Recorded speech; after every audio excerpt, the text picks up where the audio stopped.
नमस्कार महाराष्ट्र, कसे आहात?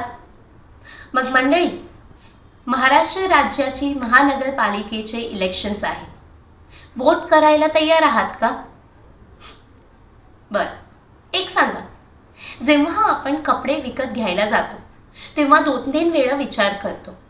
बाईंनी जर 2-3 दिवस भांडी बरोबर नाही घासली तर तिला तक्रार करतो.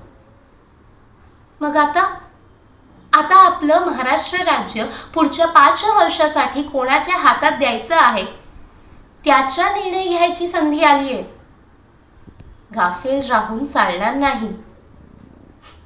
तुम्हाला एक सांगते, मुंबई हा विकसित शहर होताच, त्याच्यामुळे गेली किती वर्षापासून किती लोक इथे कामं करायला येतात.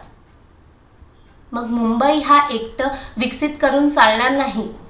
आपले रूरल एरियाचे इन्फ्रास्ट्रक्चर, रोड आणि विकासकडे बघा.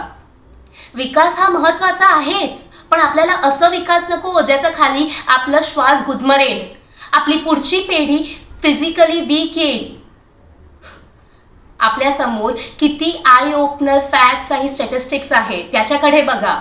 हे फॅक्ट्स आणि स्टॅटिस्टिक्स मुंबईचे AQI सारखेच अलार्मिंग आहे. तुम्हाला सांगते, एक फेमस इकॉनॉमिस्ट गुस्ताव पेट्रो यांनी सांगितलं आहे, a developed nation is not where poors have car, a developed nation is where rich travel by public transport. मग मुंबई आता संधी आणि वेळ दोघी आहे. आता चॉईस कोण चांगलं आहे कोण वाईट आहे याच्यामध्ये नाही आहे. कधी कधी चॉईस कोण कमी वाईट आहे आणि कोण जास्त वाईट आहे त्याच्यामध्ये असते. मग आता आपला महाराष्ट्र राज्य खरे राजाच्या हातात द्यायची संधी आली आहे. ही संधी आपल्या हातात आहे. ही संधी चुकू नये. जय महाराष्ट्र.